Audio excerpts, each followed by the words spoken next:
Hey Kiss Army, this is David with All Things Kiss, and today we're in Memphis, Tennessee at the site of the original and restored Lafayette Music Hall. And Kiss played in April 18th of 1974. They played here, and the stage that we'll see in the clips to come is it's still in the same exact footprint as the time it was so long ago.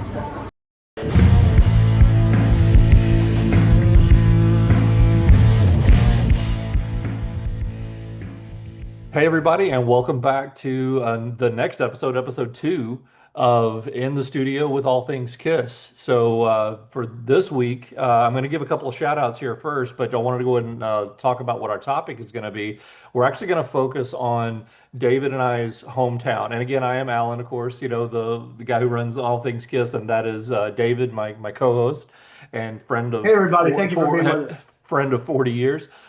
Yeah, I know. But Yeah, we're going to focus on our hometown of Memphis. David still lives in Memphis, and I lived there for about 35 or so years. So, but I've been in yeah, Florida for about the last 20. But anyway, so that's going to be the focus. But I did want to give a shout out. Like I said last week, we're going to wrap up with a trivia question for the following week. And last week, if you remember, the question was in 1977, Kiss used their blood in the red ink for the upcoming comic book, and it was a three-part, excuse me, three-part trivia question. What was the date? What date did this event occur when they actually had the press event around this moment? What was the date? And the date was May 25th, 1977. What was the name of the venue they were at? It was the Borden Chemical Plant. And the third part was where was it located? And I would have taken the general city of Buffalo, but the person who got it right actually got the specific suburb correct, which is Depew, New York. So, which is just outside, just east of, kind of southeast of Buffalo, New York. So, anyway, so a shout out to, and I'm sorry if I mispronounce this, but it's Oz Kisser, Ozkisser. Two big thumbs up for you. So great job, great job. And we're gonna wrap up today's show at the end with another trivia question. So again, like I said, I'll give a shout out to whoever gets gets the answer correctly first. So all right, and then in the meantime, also I got something in the mail today. I actually got two items in the same package, and this is the first one. Sorry about the Oh glare there. wow, And yeah, I wow. haven't even taken it out of the plastic wrap yet because I just kind of unboxed it shortly. But this is one of the books that Alan Belisha from with his Kiss in Japan series, if you're familiar with that. This is his latest one here, the My Kiss scrapbook, 19 Japan, Unbelievable. 1977. Yeah, again, like I said, I haven't even opened them up yet, but yeah, these things are fantastic. Alan does such amazing work. And big shout out to him because we had some shipping issues with the last book that I ordered back in December, and he more than made up for something that wasn't even his fault. It was the mail service just misdelivered the package. I never got it, so he was able to take care of me and get me situated. So really appreciate that, Alan. Yeah, Thank you very very much. But I anyway, have to say we've come a long yeah. ways from since we were teenagers, and I remember like you got the first Music Life Yeah, the Kiss magazine, Encyclopedia. Yep. the Kiss Encyclopedia, and then shortly Yep. thereafter it was the sequel. It was the '78 version of it, The I guess. 78 tour book. Yeah, exactly. Yeah, yeah, but that and Absolutely. the other thing I wanted to say about as far as the blood and the Kiss comic book thing, of course, I was just a little kid, when that came out. I was like 7 or 8 years old, but Yeah, I yeah. got my parents to buy it for me. But Right. did you think all of the red ink in there was just blood? Oh, of course. Oh, absolutely. Right. Every single inch of that, every spot of Yeah, red in that was Kiss blood. yeah, yeah, Yeah, yeah. So, that's funny. I thought that too. Absolutely. Yeah, I remember buying that the summer of '77 when it came out at Memphis Comics and Records on Highland. oh yeah, Yeah. yeah. So, all right. So speaking of Kiss in Memphis, obviously, that is something that we are. very tuned into because that's what we grew up with. That was our history. And I'll do a little bit of a backstory here for those not familiar with the kind of Memphis and how it fits into the whole rock and roll world. Obviously, everybody knows about Elvis and the blues and all that kind of stuff. I'm not going that far back, but in the 70s and 80s, the Memphis was basically considered an A-list city for actually, I guess in the 90s too. Memphis was considered an A-list city for all the big bands. Everybody who was anybody, played Memphis. It was like number one on the list as far as Tennessee is concerned. And then some bands would also play Nashville, but maybe not always. So every band, like I mean, and the Mid-South Coliseum was the premier concert venue back in the day. It seated basically about 10, 11,000, between 10 and 12,000 for concerts. And I mean, everybody who was anyway, everybody from Jimi Hendrix, Led Zeppelin, The Who, Black Sabbath, Kiss multiple times, anybody who was anybody from the The 70s, Beatles. 80s, 90s, the Beatles, thank you. Yeah, even all the way back to the 60s, that they were one of the first bands that played there because they played there about a year after it was opened. So they were one of the first bands that ever played there. Yeah, the Beatles played two shows. Um, excuse me. So yeah, just a rich music history in Memphis. And by the end of the 90s and into the 2000s, the focus had shifted to Nashville. So not as many, A-list bands would come to Memphis automatically. A lot of them still do to this day, but nowadays it just seems like Nashville is the place to go, and then every once in a while they may hit Memphis. So things have shifted east to Nashville as far as the concert focus. But back in the day, Memphis was definitely an A-list city. If you were on tour, you went to Memphis, period. So that brings us to Kiss and Kiss's history there. So Kiss played, and just for the record, for this show, we're kind of going to focus mostly on the 70s time when Kiss came through the original lineup, and their very first show was they actually played two shows on the very first Kiss tour, and that was at Lafayette's Music Room in a place called Overton Square in Memphis. Just a tiny little hole in the wall, almost like a restaurant slash music venue. And they played there on April 17th and 18th of 1974. And actually, if you think about the history of that too, we were one of the last shows that before Kiss changed over. Basically, 6 days later, Kiss would premiere the quote unquote hotter than hell era costumes, even though hotter than hell wouldn't even be recorded for 6 months. But that's what they're kind of referred to as, like Ace with the big, V shape and all that, and Gene with the skull and crossbones, chest piece and all that. So anyway, it was one of the last times that Kiss would wear the pre, their first original costumes, basically. But basically, they played there 2 nights. And David, why don't you tell us about kind of how well that second show on April 18th was documented? And I think you also have a little story you hit on a little bit last week, but tell us a little bit more about how that show saw the light of day. Oh yeah, my privilege. So Al and I used to be in a really cool local hard rock band called Medicine Show, and so Al and I had a gig one night, and I was wearing a Kiss shirt. And after we got done rocking out, there was a guy that came up there, and he said, "I saw your shirt," and he said, "I've got an 8-track tape of when Kiss played at Lafayette's Music Hall." And so basically, the short version of that is that FM 100 was a local radio station. They did live broadcasts from Lafayette's perfect soundboard recordings, and Hmm. so Lafayette's at that time. It was kind of like if you were kind of an up and coming band, and if I speak of bands like Styx and I think Billy Joel and different people around that early mid '70s era, if you were on the rise, you were kind of coming through there basically. And so, but so fast forward to I guess 1996 or so, we met Kiss at the Peabody Hotel here in Memphis on the reunion tour, and so Alan and I had both had various meetings with Kiss over the years, but it was that year that I actually had a cassette tape that sounded pretty decent. And so when Kiss came through the lobby and everything, I went up to, it was Paul Stanley and George Sewitt. And I was like, Paul, you're not going to believe this. I said, we've got a cassette tape that is from your first tour, and it's a soundboard recording at Lafayette's Music Hall. And so, like, Paul's, his eyebrows, his eyebrows went up like that. Yeah. He was like, So, but anyway, those two went up to their hotel room, and I guess they were up there for about 15 or 20 minutes, and I guess they rocked out on it.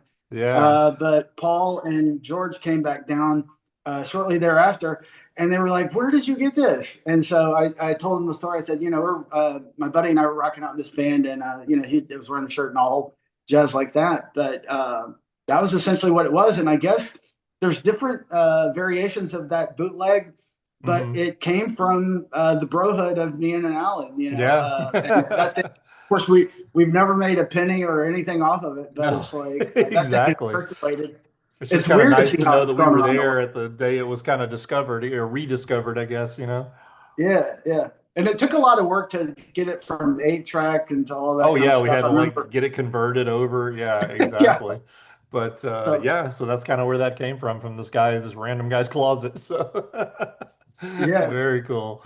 Yeah. Okay, so moving on from that, the next time Kiss would come around and play would be actually on the Alive tour, and that was in on excuse me March 14th, 1976. Now, what is important about that date in Oh, KISStory? that is going to be well, yeah, that is the day before Destroyer comes Yep, out. the day before That's right. Destroyer was Yeah, yeah, released, Kiss played in Memphis at the Auditorium North Hall, which is downtown, just about a block yeah. or so from the Mississippi River. And That's unbelievable. yeah, it's crazy, unbelievable. So there is actually a bootleg out there of that show as well. I have heard it, but I thought I had a copy of it, but I can't find it to save my life. So actually, I'm going to do a request right now. If anybody's watching, if you have a copy of that, please let me know. I'd love to pick up a copy from you if you don't mind that, because I have actually been actively looking for it for the last few weeks again online, and I just can't seem to come across any copies of it. So I would Yeah, love to go back and add that back to my archives for sure. But yeah, so absolutely. they played that show, and then let's see. So what was the next? Oh yeah, so that was the Alive tour, obviously, and then the one that sticks out in my mind as being the most memorable for me is for again, I didn't go to these shows, but I do have memories surrounding this one. They came back on the Rock and Roll Over tour, which is officially known as the Winter Tour 76, 77. So they played the Mid South. By now they moved up to the Mid South Coliseum, the 12,000 seater, the premier concert venue in town, and they played there on. It was very early on in the tour, it was December 2nd, 1976, and that show is also on bootleg. So if you've heard that's actually on YouTube. You can just Google that, or actually just search it on YouTube, and it'll come up. I was just listening to it yesterday, actually, while working on some video stuff. But You can hear the Coliseum in not that. super great quality, but it's decent. What's that? You can hear the Coliseum in that recording. I think that Yeah, was one of the cool things about, the Coliseum still exists. And I think there's a lot of work here in Memphis right now to restore it and open it up because it had an unbelievable sound. it did. Yeah, the acoustics were fantastic in that building. Yeah, Yeah, it's basically been sitting there for about, I think since around 2007 is the that's last right. time it was ever Yeah, used for any events. yeah, yeah, And it's just and they even did a because the like I said, the venue was built in 1965. It's still there, still standing. And I know back about 5, 6 years ago, they actually had a team go in and do a I don't know what the actual wording for it is, but they did they tested how sound the building still was. Is it safe? Is it? And they said it was absolutely perfect. Like there were yeah. no foundational cracks, no issues, nothing at all. So there's no reason, for them to tear it down other than they just don't want to use it anymore. So I would You love, remember like you the said, I would love to see if we could just save that. So what's Yeah, that? absolutely. Do you remember there's some video clips, like news archive stuff of like when the Beatles played there? And I don't want to get too off the Kiss subject, but do you remember that like when the Beatles played there, it was the KKK, the police, and Oh yeah, everybody were out right. front of there, like protesting. It was very much like, because I remember I was at the Live Two Kiss at the Coliseum, Hmm. and I remember seeing, like, Kiss is satanic, and it was all that Yeah, stuff that was going on around the time. But there was protesters and stuff. sure. Yeah, that's crazy. That's always followed him around. Okay, Okay. so I'm going to step back a little bit before we get to the Rock and Roll Over tour, and we're going to talk a little bit about the Alive tour show. So, what I did several years ago, I went back and found at the local library in Memphis on one of my trips home, and went through the old microfilm, at the library, and I got I remember copies you doing of that. the articles, yeah, from the reviews that appeared in the commercial appeals, the local paper there in Memphis, and these were in Yeah. the paper like the next day or the next day or two after the show. So it's always really funny, I think, to read those articles from back in the day, kind of knowing what we know now. So I'm gonna read the one about the Alive tour first. So okay, so the title, the headline, musically, rock group deserves a kiss off. All right, so here we go. So Kiss, the band that sold out the Auditorium Dixon Myers Hall last night, is a band whose reputation lies solely in its stage presence of spacey costumes, bizarre makeup, strutting movements, and cheap tricks like blowing fire out their mouths, smoke bombs, flashing lights, and just about every gimmick that's come down the line in the last 20 years. Last night's concert was an interesting thing to see, but not to hear. Kiss is a raw music band that really cannot play well. But that doesn't matter to its Wow, fans. I didn't know that. At least not to the 4,300 persons in the hall last night. It's like a rock and roll drag show. Everyone knows it's not the real thing, but some people like it anyway. Oh my goodness. Yeah, so in addition to the 4,300 inside, there were a That, lot more out front of the building. Some of them holding a counterfeit ticket, or some of them holding counterfeit tickets that some enterprising rock crook had made up. Dr. Feelgood, an English band, was to have opened the concert, but in a dispute over the dressing rooms, the band pulled out. It was just as well because Target, Memphis's premier rock and roll band, filled in, and judging from Dr. Feelgood's recent album, Target is a far more impressive rock act.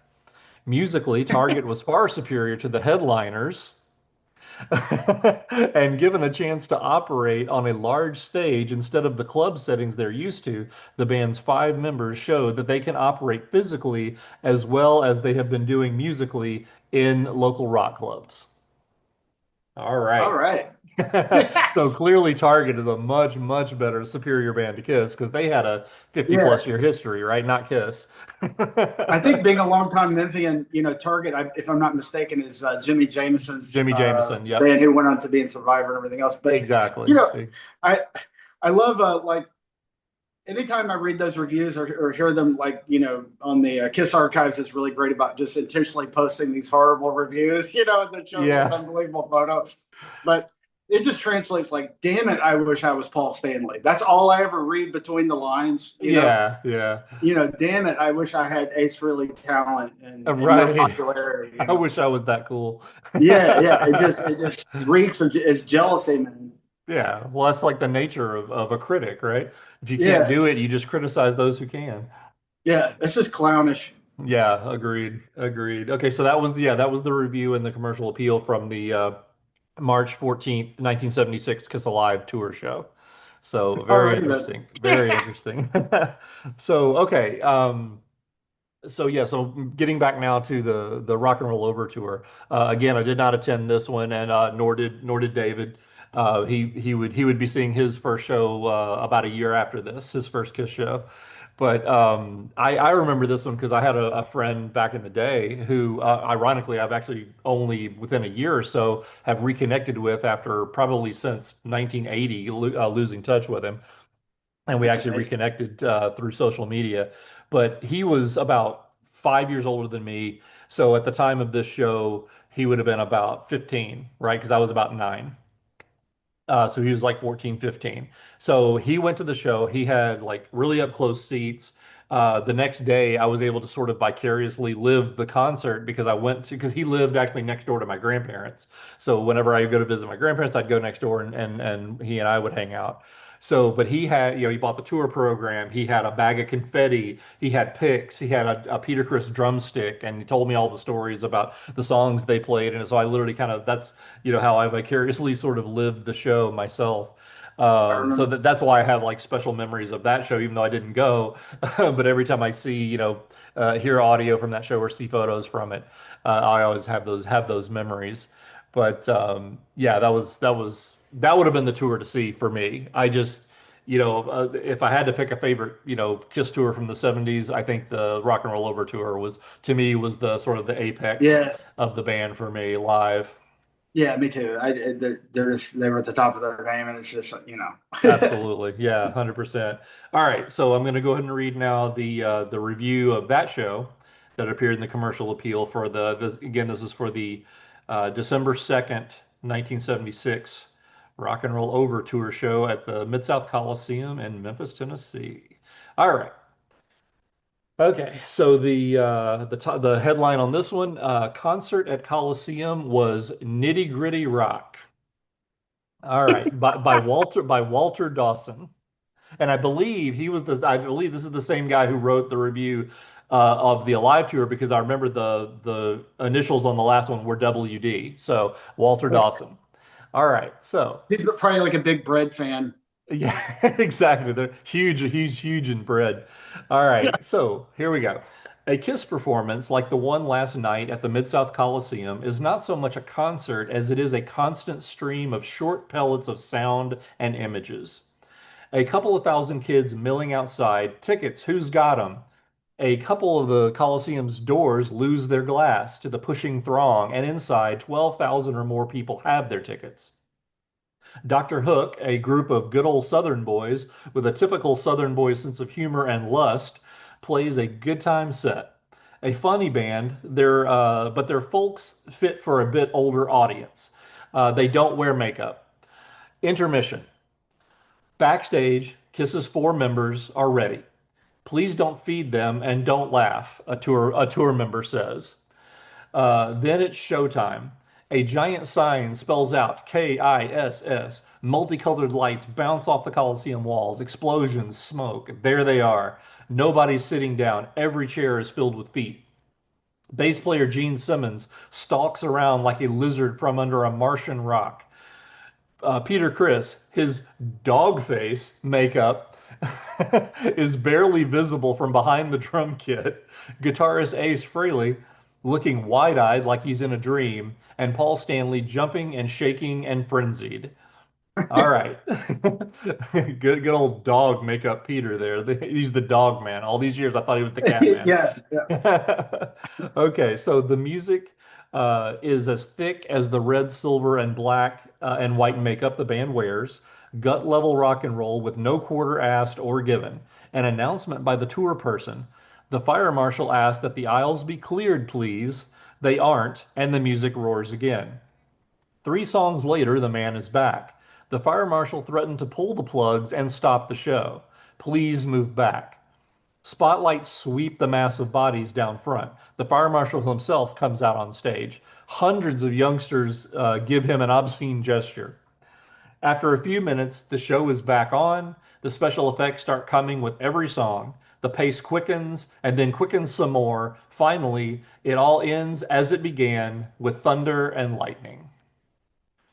All All righty. right. Yeah. All right. So not terribly bad review on that one. Not as you know bad as the one from a live tour, I think.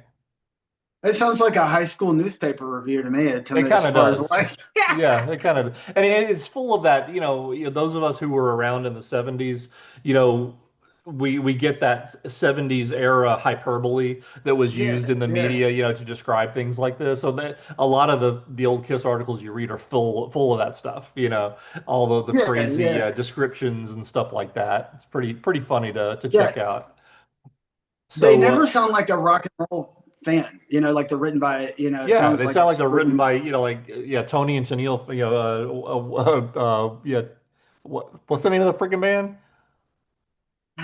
Captain and Captain Tennille. and Tennille, Tony and Yeah, Tennille. Captain and Tennille fans, yeah, yeah, writing a yeah. Kiss review.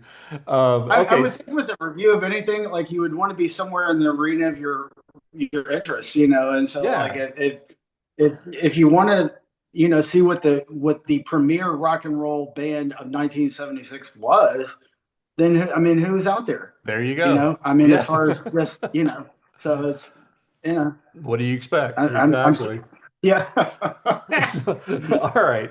So now we fast forward to actually before we do that, a quick aside. I'm not going to go into the details of the story, but when Kiss were in town for that show on the Rock and Roll Over tour, that is for those of you who get into the real technical stuff about Kiss and their gear and things like that.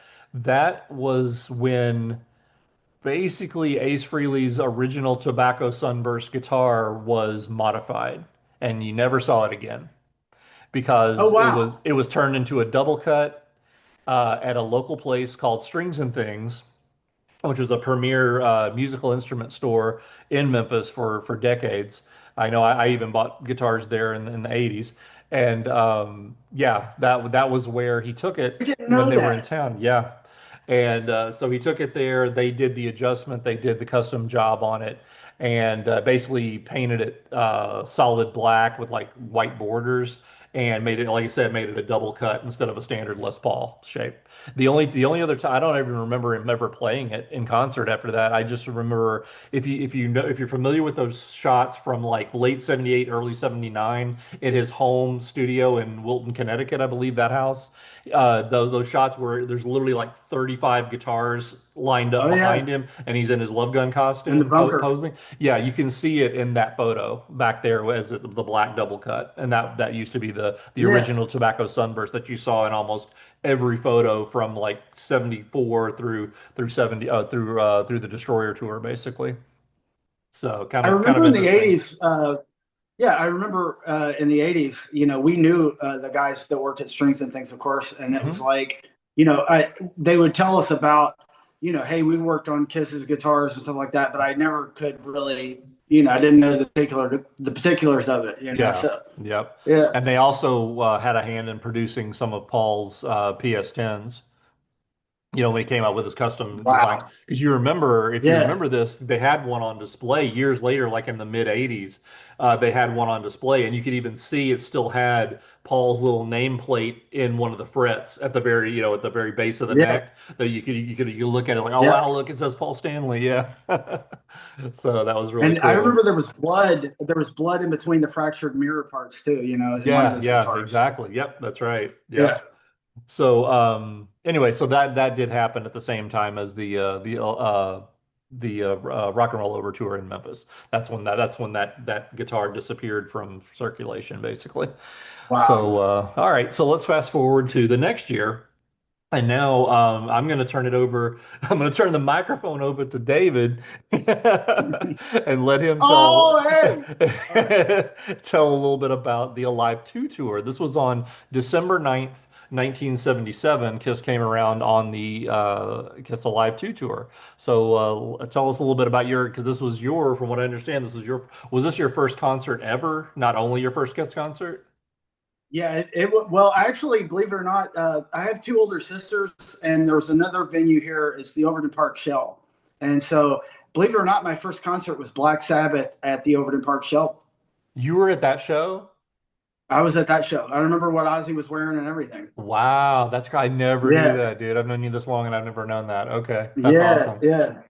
But yeah, the getting to see them that night, it was almost the concert that never happened for me because basically what it was. So I had my best friend in the world at that time was Chris King, and he lived directly across the street from me, and he was a huge Kiss fan as well. And his parents were a little bit younger and a little bit more kind of rock and roll, I guess. Hmm. And A little so more they open-minded. yeah, yeah, they had planned they had tickets for the show, and but I pitched the biggest fit ever. Like it was about 5:30 that night, and with my parents, I just burst into tears. I was like, Wow. oh, I got kisses later. I That really didn't work for me. I just really acted a fool. And Yeah. so anyway, my mom got on the phone and called Chris's mom and said, David is like hysterical right now. Do y'all have any extra tickets? Can we buy it? So basically, Chris's dad was nice enough to give up his ticket. And Wow. All so, right. yeah, we went to the show with Chris's mom. But Okay. what I remember about it was just the anticipation. I was almost 8 years old, I guess, at that time. I was one of Hmm. those, it's weird. I was one of those kids that started showing up around that era. Hmm. That I know that like Paul and Gene always kind of, On they're the kind of Dynasty caught tour, it's caught like, in oh a no, now rock and a hard suddenly place with that 8-year-olds are era. coming. Yeah. Yeah, you know, but anyway, all that to say, the anticipation was unbelievable. And I remember coming in, and one of the first things you see is all of the memorabilia. I mean, not the Hmm. it was the T-shirts, the Oh, tour sure. book. So his mom got us a tour book, and it's the first time I'd ever held a Kiss tour book in my lifetime, and I was just gawked. I just unbelievable, every single page, just chill Yeah. bumps all over my body. Wow. And but then it was like this unbelievable experience of going into the Coliseum and seeing the Kiss sign hanging up. And I was like, oh my goodness, this is happening. It's like the house lights were on. There was a big Insane. black curtain in front there, but you could walk up to the stage. You could see the Love Gun stage. And but anyway, and the other Wow. funny thing I remember about it that's for whatever reason sticks out of my mind, ACDC was the opening act. Hmm. And so they were, I guess, compared to Kiss, they were kind of short guys, Oh, sure. Yeah. And so when they finished their set and everything, I remember that the roadies they raised the microphone stands up like two I feet remember you taller. telling me that. That's what I was like, "Rrr." Yeah. Yeah, Oh, yeah. that's awesome. But what sticks out of my mind is like hearing, like seeing them. Like Ace Frehley to me was literally from another planet. He was my favorite. He was my favorite member, and Hmm. to see Ace Frehley right in front of us was indescribable. Yeah, And absolutely. it was That's so crazy. freaking loud. It was so freaking loud. And in fact, I remember it was like by the time it got to Ace's guitar solo and all those the effects and everything that was going on, Hmm. it really, as a kid, it really freaked me out. It was like more than I could really handle. Hmm. And I remember having to kind of like get out of the arena area, and I went and walked around with Chris, and I walked around and just kind of like I had to like Just take a regather break. Yeah. myself. Yeah, but it was so unbelievably intense. It was Yeah. unbelievable. Wow. Yeah, I can only imagine. I've got a funny story too about that same guy I was telling you about my old friend from back in the day. His name is Tom, by the way. Anyway, so I remember Tom. Yeah, yeah, yeah. So okay, so for this show, even though he had great seats for the show the year previously, he didn't have a ticket for this show. And so what he did was the day of the show rolls around and it's it's still a few hours before the show, a couple hours before the show. He goes over there and to the back area where the Coliseum is, where the stage entrance would be. And he manages to he sees where there's a van parked just inside the fence, blocking the view of where the security guys are. So he's like, "Hey, if I climb the fence right there, nobody's going to see me." So he goes over, he jumps the fence, and then he just kind of walks around, kind of like they always say, act like you belong there. So he yeah. just walked in the door, the back door, into the backstage area, and a couple of people did ask him, "Hey, can I help?" And what he literally said was, he said, "I am Bill Aucoin's nephew," and people Oh bought it. my goodness. They're like, "Oh, okay, cool," Yeah, and they left him alone. And then so he that hung is out there for unfreaking like an believable. hour backstage just in the kind of the general backstage area. He never saw, Kiss or anybody. And then finally, as more time was going by, more and more of the security guys were kind of giving him the side eye, like, why is this kid over here? Yeah. Why does he belong here? And finally he kind of got the hint and he said, "Well, I'm going to sneak it." So he ended up basically just going out into the arena and saw the show for free. So No. yeah. He was something else, man. Yeah, That man, takes that was some a that's a cojones and right I there. even asked him if he had a problem with me telling that story, and he said, "No, go for it." So, Yeah, yeah, yeah. But anyway, yeah. So I thought that was kind of a funny little story that he pulled that off. That's pretty cool. Like yeah. something you'd see in an old rock movie or something. Yeah. So, okay, so let's read the review of that show. So here's the review of the December 9th, 1977 Alive 2 tour show in Memphis, Tennessee at the Coliseum. Okay. So the headline on this one is Kiss Show Enthralls Curious Spectator. And this one's written by Steve Sellers. So we have a different critic this time around. All right. Thank goodness. The white-haired old man who said he could remember Warren Harding's presidency and Lindbergh's flight across the Atlantic admitted that he drove from Oklahoma City to Memphis yesterday to, quote, see what this KISS stuff is all about.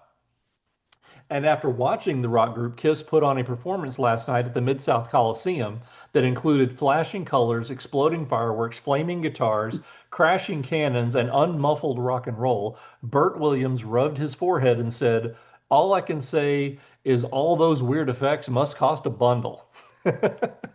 Williams, who said he was a life insurance salesman, conceded that the 9-hour drive was something I did on an impulse. I'd read a lot about them, but I had no idea, just no idea. I haven't been to listen to music since right after World War II. This is just amazing. Do kids today always listen to music that loud? I mean, is it always turned up so high? Oh well, I've got to admit it's pretty exhilarating, especially when all the people are clapping and stomping their feet like this. A full house of 11,700 paid $8 a head to watch their internationally acclaimed band, whose members paint their faces different colors and dress in wild space age costumes. Last night, they kept the Coliseum shaking and the audience on its feet. Coliseum officials said there were a few problems with overexuberant fans, but that overall the crowd was well behaved. Assistant manager Daryl May said one reason there were a few problems, is that most of the kids here were pretty young, even in their preteens. Hence, David. Yeah, yeah. Some of them were in the second grade. Yeah, I Yeah, know. So many of those in attendance were parents who had taken pre-teenage children. A few left early. Several tried unsuccessfully to talk their children into leaving early. Others seemed to warm to the bright colors and blaring music. For most of the crowd, some even painted their faces bright colors and wore Kiss t-shirts and Kiss belt buckles. There was little time to cause problems. When the four New Yorkers went on at 9:15, the bursting colors, flashing lights, and pulsating rhythm kept their attention for an hour and 15 minutes. KISS, which brought its own stage, lights, and amplifiers in 5 large semi-trailers, got an early start with the preparations as stagehands began assembling the equipment at 4 a.m. yesterday. mm, On its current tour of the country, KISS has put together an act that is billed as having the largest number of amplifiers ever assembled on one stage. A KISS stagehand was asked how much money they required to furnish such an elaborate equipment. Hey, they can afford it, he said. yeah. So that was the review They from can that afford it show. now. Yeah. Yeah, exactly. So, all right. So that was the Alive 2 tour. And now, so my question is this. So we have one more show to go through, and that's, of course, on the Dynasty tour. Now, did you go to that one? Yeah, I was at that Okay. one as You were at that well. one as well. I thought you were. Okay. All right. So, yeah. So they came back around on August 12th, 1979. And I have a story about that one. Go. Of course, back in the day, pre-internet days, we didn't know what was going on, and there were certainly certain ways you could kind of know that a band was even coming to your town. You could, concert listings, or tour dates in magazines like Circus Magazine, or you happen to catch a commercial on television, something like that, right? Or a listing in the newspaper. Sure. Yeah. So I had no idea, absolutely no idea Kiss was coming and they were playing on a Sunday night. And on Friday, Yeah. we had there was a weekly magazine called The Fanfare that came in every Friday edition paper, and it had Yeah. all the weekends activities and all the schedule of events, the things that were going on. So anyway, all of a sudden, I'm looking through the paper and I pull out the Fanfare. Well, the cover of the Fanfare is the Dynasty album cover, right? I And I'm like, remember. oh my, so I tear into this thing, and I'm looking, where's Kiss? Where's Kiss? And so I get there, and then that's when I find out that they're playing the Coliseum on Sunday. That's in 2 days. So this is when my begging and pleading did not work. My parents were like, nope, absolutely not. No, yeah, You are too young for that, and they certainly weren't going to go and take me. yeah, So, alas, I did not see them until the next time they were in Memphis, which would be 5 years later. But anyway, so Dynasty. So they come to play there. Again, this one is not, as far as I know, Alive 2 and the Alive 2 show and the Dynasty show are not archived on bootlegs anywhere that I've ever heard. And there are photos from all of these shows, which of course I've been sharing throughout this episode. But yeah, there's more Dynasty shots, and I do want to give a quick shout out while I'm thinking about it to Keenan Neighbors.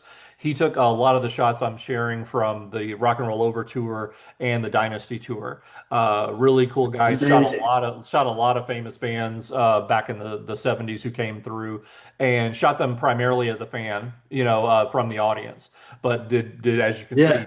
did amazing work. So yeah, really really cool stuff. What's cool about his photographs is that, like, at the Coliseum, they have this clock that's on the wall. It's like one of those things. If you've been to the Coliseum a bazillion times, Yeah. it's one of those things you recognize immediately. So, like in his Kiss photos, right beneath the Kiss sign is that Yeah, clock. right through It's the like middle of the eye of the Kiss there's the sign. There's the Coliseum. clock. Yeah. Yeah, yeah, That's hilarious. Yeah, that's right. It's one of those things that like I didn't even necessarily need to be told that that was from the Coliseum because I could tell just by the clock yeah. being It's like there's there.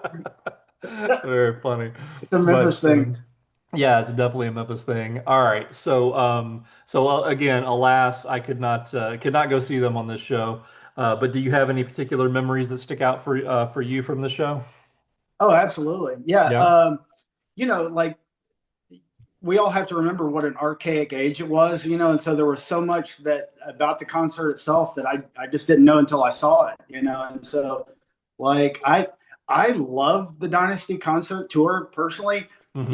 and I just remember, of course, them coming out of the stage and just emphasizing the colors and all that stuff.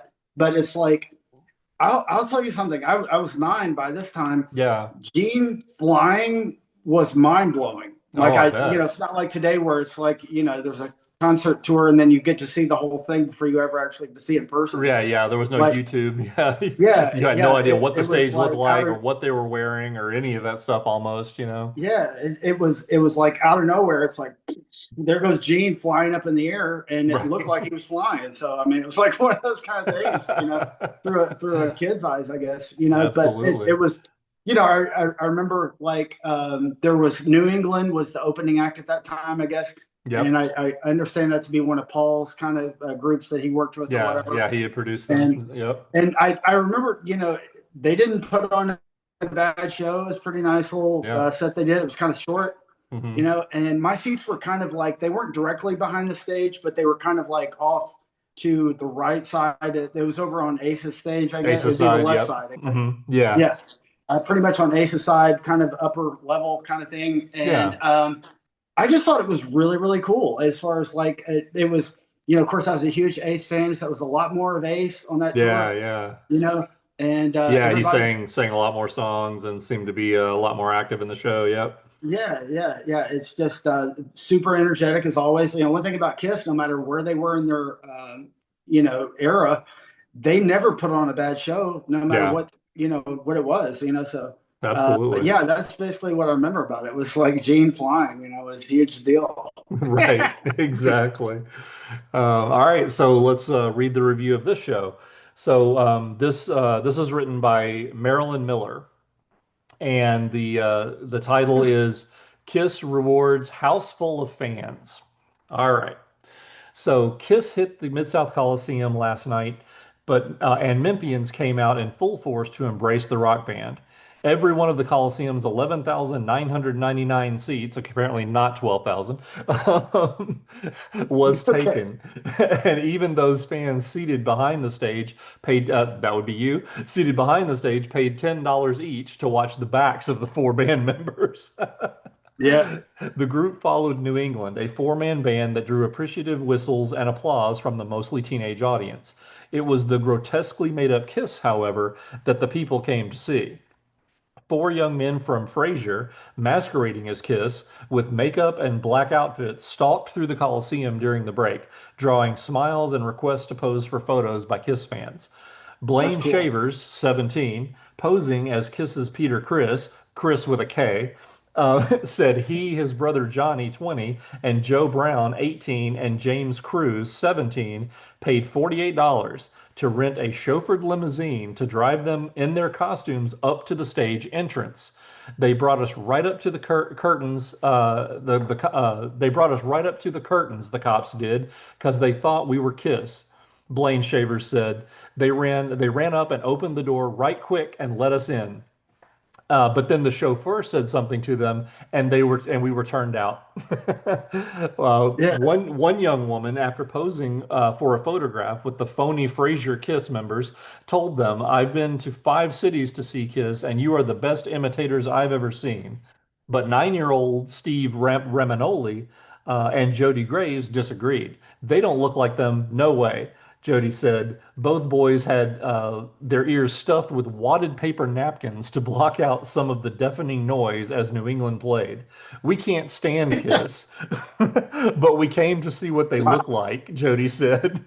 "I can't stand them because they worship the devil," Jody added, pointing That is true. out pointing out that's what everyone on my street says. Yeah. Okay, that view wasn't shared by the majority of the band's fans. As John Cannaday, 16, put it, "They're the best because of their stage show and songs. I didn't like them 2 years ago. I thought they were freaks then, but I changed my mind." Kiss gave the audience their money's worth, opening the show with an electrifying act featuring swirling stars on the ceiling, strobe lights, flashing colored lights, and fireworks. Almost everyone on the ground floor watched the more than hour-long performance standing on their chairs to get a better view, to the wonderment of one usher. "I just can't see how they pay money like that to stand on top of a chair all night," he said. Rod Corbett had an extra burden as he stood on his chair. His 5-year-old son, Scott, his face made up to look with stars to resemble Kiss's Ace Frehley, sat on his shoulders, legs wrapped around his neck.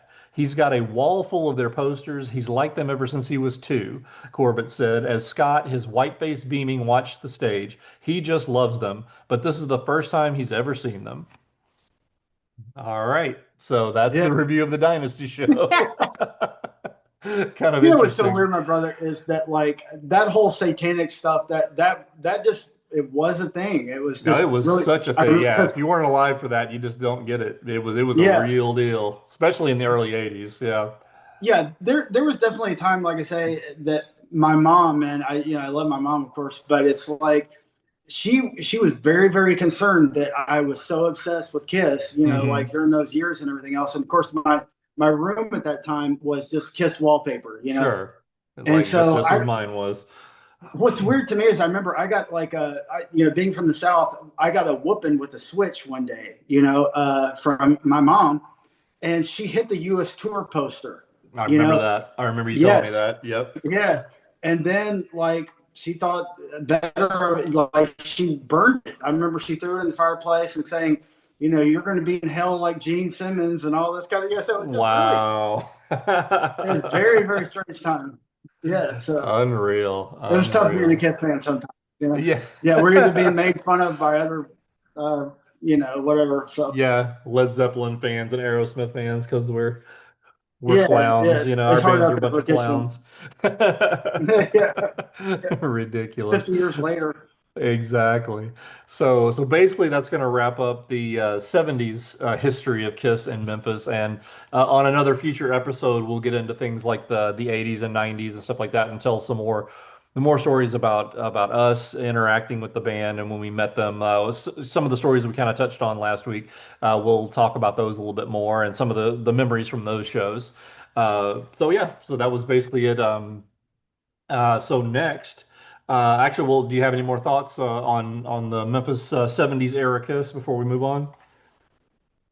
I think we covered it. Yep, I think we got it. All right, so so now it is time for on the fly rankings. All right, so I've got the little bucket here, and we're gonna draw out a topic. So for those of you who aren't aware, what we do here is I have different topics inside the cup here, and I'm gonna pull one out at random without looking, and whatever's on here, we have to rank them on the fly with no preparation in advance.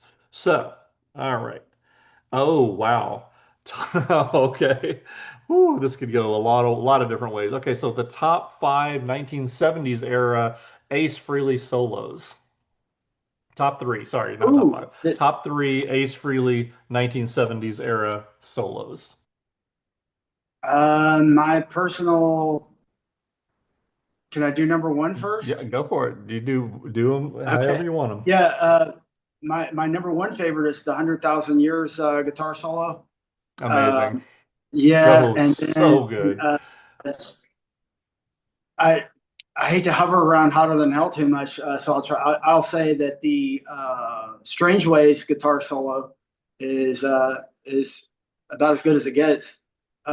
It's And yeah, then it's literally from another world. Yep. yeah, yeah, and I guess just to try to come up with something different, I tell you a really weird one that is. There's so many great solos on his 1978 record, but I like "Speeding Back to My Baby" is a pretty Oh crazy. man, what a choice. What a Yeah, choice. yeah, Such an yeah. incredible solo. Yeah. He's just so Yeah. nimble and just like it's every possible lick, and he's just you could tell how much that album meant to him. Oh, absolutely. Absolutely. So, okay. All right. So my What about three. you? Yeah. Whew, there's so many good ones, but there are a few that stick out. I'm gonna go with just for I mean, I'm probably gonna get blasted as being cliche on this one, but I'm gonna say the Shock Me solo. Woo! I Yeah, mean, shock me is just come on. I mean, that's like one of those things. yeah, If someone walks up to you and says, "I have never heard of Ace Frehley as a guitar. I've never heard a single thing he's ever played. What does he sound like?" I would play him the Shock Me solo. yeah. Because I remember the that's first time I heard it. Is yeah, that absolutely. is Okay, so Shock Me, and these are not particularly ranked in any order for me, just the three favorites. So I would say Shock Me, I have to agree with you on Strange Ways. I'll definitely put that yeah. in there. Strange Ways is just so amazing. And then my third one, which has always held a soft spot for me, is Love 'Em and Leave 'Em. That Oh, solo that's a is great. Yes. ridiculous. Oh, Yeah, uh, that solo is ridiculous. well done, Ace. Yeah, Yeah, yeah, so good. So good. All right, so let us know in the comments down below what your three are. And kind of play yeah. along with us. We'd love to have to interact with you like that. And while I'm Oh, talking about it, listen to them. thanks again for all the support last week for our first show. We got a lot of great views, a lot of nice comments, and really appreciate you guys supporting the channel and all that good stuff. So Yeah, I'm thank gonna, you. yeah, absolutely, yeah, definitely. So we're gonna wrap up with like we're gonna always do with a trivia question for next week. So this week's trivia question, and again, you get a shout out like I did at the beginning of this episode to OzKisser. If you get the first one to post the correct answer to this trivia question in the comments, I will give you a shout out next week's episode. So this week's episode is speaking of going right back to the Dynasty tour. There were two venues used to prepare for basically doing rehearsals for the tour. What were those two venues? Both were used in, or I'm not talking pre-production, because there was a different facility used for pre-production where they were trying out the special effects and all that for the first time. But I'm talking about the actual tour rehearsals where the band was involved and playing through the set, etc. They had one. They started in one place for a couple of weeks, and then they moved to another place for about 5 or 6 days before the beginning of the actual tour. And this was all in early June 1979. So I'm looking for the two Wow. venues where the rehearsals for the Dynasty tour took place in. All right. You got me on that one because I know one of them, but yeah. Yeah, yeah, yeah. The other one's a little trickier. So. But anyway, yeah, so that's basically going to be a wrap for us this week. So again, like I've been saying all along, check us out on social media. We're also on Instagram as well as Yeah. Facebook, and obviously you're watching us on YouTube, so you know that we're here. And I'm currently working on my latest full length Kiss location video that'll be out. hopefully within the next week to 10 days, depending on my workload at work. But yeah, and it has a lot of similarities with what we just talked about. So there's a hint on what I'm working on. So And all I right, would yeah, highly recommend to, if you're going to check out anything, All Things Kiss on Alan's YouTube channel, is to look up the recent Detroit visits. The one to Cadillac that High was fun. School in Yeah, the city of Cadillac. such a Yeah, blast. and Yeah. then just it will blow your mind completely. Yeah, it was awesome being there. Very, very cool. And I've got more Detroit stuff coming because I shot a lot more than what I have in that video. I just couldn't put it all into one video or else it would have been like 40 minutes long. So, Yeah, yeah. so yeah, I've got a lot more Detroit area stuff coming as well. But anyway, that's it, guys. We will talk to you next week. And thanks again, as always, for supporting us and being here and going along for the ride with us. Take care, guys. Thank you guys for being with us. Yeah, Alan, incredible work, my brother. Thank you. You too, brother. Absolutely. Cool.